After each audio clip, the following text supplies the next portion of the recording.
bedain. Pukulan kamu itu kayak begini. Nah, pukulan kamu tuh kayak gini.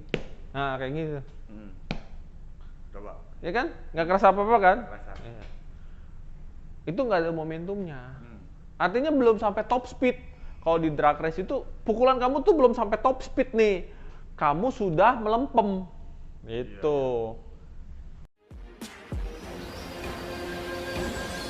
Wing Chun, Nhịp Mạnh.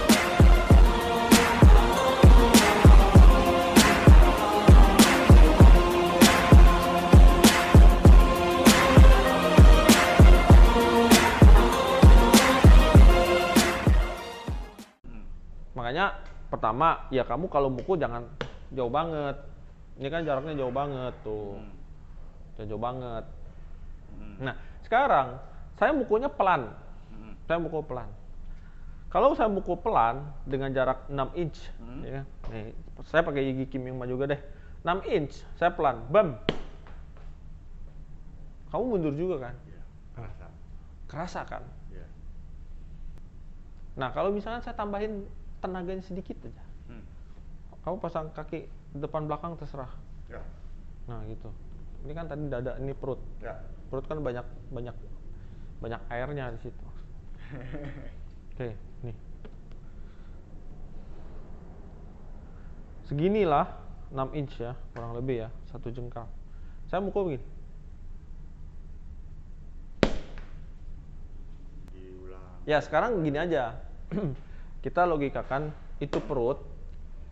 Itu perut, isinya otak. Kayak kepala kamu lah. Itu. Nah, gimana kalau misalkan dengan pukulan kayak begitu, ya kan? Kamu kerasanya begitulah di perut. Nah, itu kita anggap ke kepala. Ya, lebih. Karena itu kan otak kan? Iya, betul. Iya. Nah, cuman kenapa pada saat kita sparring itu sulit untuk memaksimumkan momentum? Karena tidak bisa menemukan titik rileks. Oh, titik. Karena kan tegang lagi. Iya, iya. Nah, itu sulitnya buat kita yang tidak terbiasa di dunia sparring melakukan pukulan yang sudah biasa kita latih di latihan. Makanya kalau kita udah ke arah sana, ya kita harus sering-sering sparring untuk bisa mencapai titik rileks di mana ada tekanan dari lawan. Nah, sehingga pada saat kita harus mengeksekusi pukulan pendek itu gampang banget. Karena kalau tidak, dengan ada tekanan, kita kan si pikiran ini akan merespon kita untuk memukul, terkesan seolah-olah tuh pukulannya tuh kenceng, jadi dia pakai awalan gitu. Itu opini saya ya. Kalau misalkan netizen punya opini yang lain ya terserah. Ada tekanan. Ya sama lah kayak gini, logika ini ya, logika. Kita udah pede belajar di rumah. Wah, ini kayaknya gue udah pasti besok ngisi soal lancar. Ya kan? Ngisi soal lancar. Gue pasti bisa. Kenapa? Gue hafal. Kisi-kisi udah gue pelajari semua. Oke? Nah, jadi dengan kita merasa kita hafal, kita udah menyepelekan sesuatu. Dan kita nggak tahu apa itu. Karena kondisi pada saat ujian besok, kita kan nggak pernah tahu. Iya kan? Ya, setiap tahun, walaupun kita misalkan udah kelas 3 SMA, udah kelas 3 SMP, kita sudah ngalami ujian dari kelas 1. Cuman setiap kali ujian kan beda-beda. Apalagi pengawasnya beda-beda juga. Iya. Iya kan? Nah, kita logikakan pada saat kita mau ujian besok, kita berharap bahwa gurunya itu dia. Gurunya si A mah pasti gampang lah gitu kan. Iya kan? Karena kita akrab sama si A. Taunya pas besok yang ngawas guru killer. Guru yang bener-bener killer di sekolah. Kita lagi dengerin, kalau lagi biasa-biasa gitu, lagi dengerin dia ngajar terus tiba-tiba ketawa, tiba-tiba dilempar sama kapur misalkan, atau dilempar sama spidol. Jadi benar-benar harus tidak perlu ekspresi gitu. Nah, pada saat kita ujian besoknya dan ketemu dengan guru killer itu yang menjadi pengawas ujian, kira-kira ada tekanan nggak yang akan disampaikan sama si guru? Mungkin tekanan itu muncul dari pikiran sendiri dong, Betul. bukan dari si gurunya. Si gurunya mah biasa aja gitu kan. Tapi karena kita memang merasa bahwa guru ini killer gitu, menyeramkan, menyebalkan dan lain sebagainya, ya itu akan mempengaruhi pikiran kita kan. Nah, apa yang kita pelajari malam sebelumnya, mungkin waktu itu tidak bisa maksimal keluar semua. Logika yang sama pada saat kita sparring, logika yang sama pada saat di jalan. Itu pentingnya latihan. Makanya orang-orang yang ngecap katanya, ya itu nggak bisa dipakai di jalan. Betul. Di jalan itu faktornya banyak. Sparring pun faktornya banyak. Kita nih, Wing Chun. Wing Chun yang kita latih, itu kan lebih sering self-defense. Ya. Oke? Self-defense, pada saat self-defense, saya kepret mata kamu tuh nggak masalah. Ya. Ya kan? Saya kepret mata kamu dulu. Atau lagi kamu grab saya terus tiba-tiba saya cubit kamu misalnya. Itu nggak masalah. Itu di kungfu tradisional boleh, bukan cuma Wing Chun doang.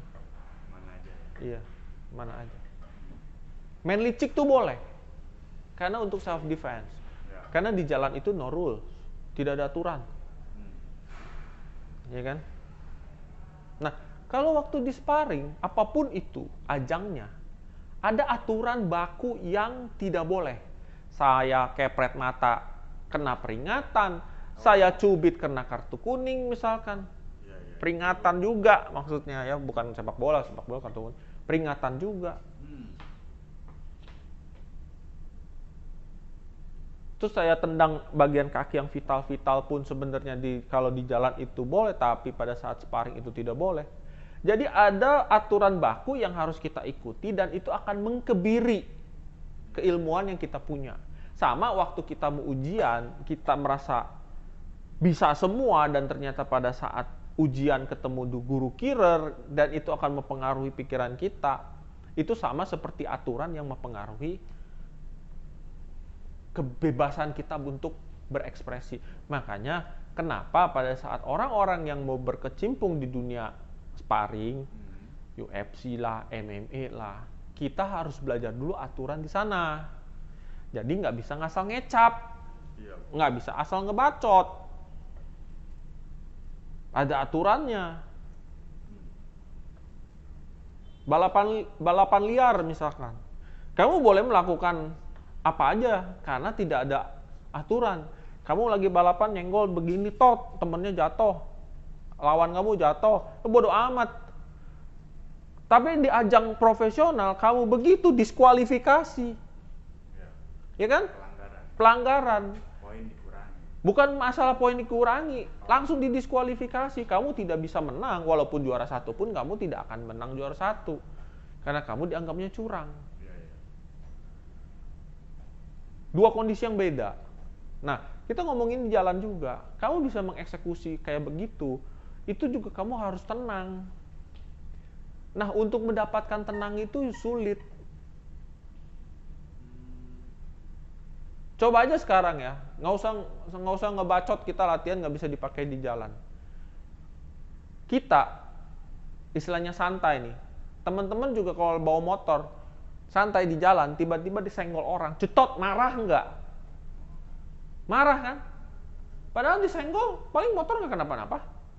Tapi apa yang kalian mengumpat, kebun binatang keluar, minimal hewan piaraan di rumah yang dikeluarin kan, dari omongan kan? Ya, padahal di rumah itu kita lagi santai, keluar nyaman gitu. Oh, gue mau jalan-jalan, nyari udara segar, Di jalan kita nggak pernah tahu akan ada kejadian apa. Terus kita kesenggol, emosi dong, marah kan? Kepikiran tenang nggak? Enggak. Karena Itu baru kesenggol doang. Nah, kalau mau kita harus menggunakan bela diri yang kita punya waktu di jalan, kita itu sudah diintimidasi sama orang. Dari rasa takut,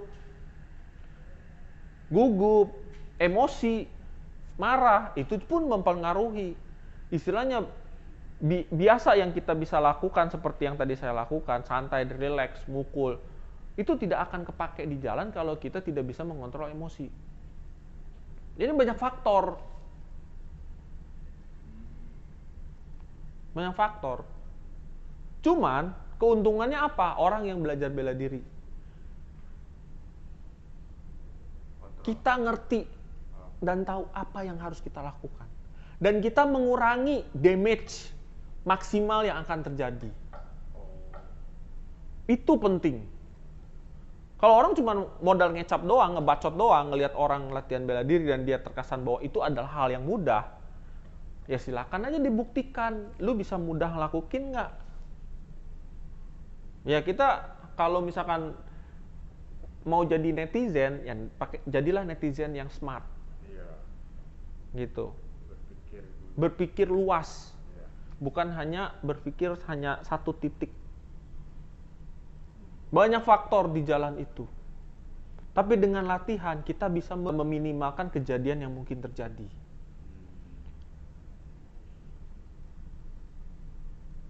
Pertanyaan saya buat teman-teman semua, kayak kemarin yang saya bilang, kalian jago berenang, hebat berenangnya, Di laut. bisa nggak kalau nggak basah? Saya tanya itu aja, Ya pasti basah. Mau di pasir. iya kan? Iya. Kalian jago berenang, bisa nggak basah? Nah, kita pun dibalikan, Kita harus pakai etika dong. saya mungkin teman-teman praktisi lain yang sudah kelihatan ahli di video-video, mereka memang master, mereka memang menguasai teknik. Ya saya nggak nganggap saya master ya, Iya. tapi saya bisa teknik. Iya. Teman-teman mau belajar silakan, Ya. saya bagi share ilmu yang saya punya. Cuman kalau yang namanya bela diri, namanya juga bela diri, tapi nggak mau terluka di jalan, bisa nggak? Nggak mungkin, Nggak mungkin. nggak mungkin. Iya. Nggak mungkin. Cuman sama kayak berenang. Kalau kita pandai berenang, kita memang tidak mungkin basah, tapi kita tidak mungkin tenggelam. Iya, iya. You know what you do, ya kan? Kamu tahu apa yang kamu lakukan gitu loh. Itu pentingnya kenapa kita latihan. Dan yang namanya latihan itu banyak faktor yang harus kita latih. Kayak tadi saya bereksperimen. Saya memang tidak terbiasa dengan pukulan seperti itu. Tapi dengan melatih, kita bisa mencoba. Kita Ya. bisa pakai enggak tuh kayak begitu. Iya. Kita bisa mengaktifkan enggak yang namanya fajing di Wing Chun. Iya. Antara kita narik duluan sama antara kita memang memanfaatkan daya ledak untuk menarik tangan. Itu kan saya memanfaatkan daya ledak untuk menarik balik. Sehingga ledakannya udah jadi, tangan saya tarik balik. Oke, Victor? Iya. Nah, itu pukulan yang harus dilatih. Makanya kalau kamu pukulannya masih ngotot, untuk mencapai top speed seperti drag race gitu, kamu akan kesulitan. Iya. Karena momentum untuk startnya itu akan sulit maksimum. Makanya sering-sering latihan pukulan. Iya. Oke? Hmm. Oke. Gitu aja yang ingin saya share ya, sambil bereksperimen dengan pukulan baru yang sebenarnya juga saya nggak pernah ngelakuin kayak begitu selama latihan ini gitu kan. Nah, tapi ya dengan eksperimen ada sesuatu yang saya dapetin juga. Iya. Oke, Victor? Sip. Ya, kita harus sering-sering mencoba. Kalau nggak Ya. coba kita nggak akan tahu kan? Iya, betul. Oke. Betul. Oke, kita ketemu lagi di video saya yang akan datang. See you.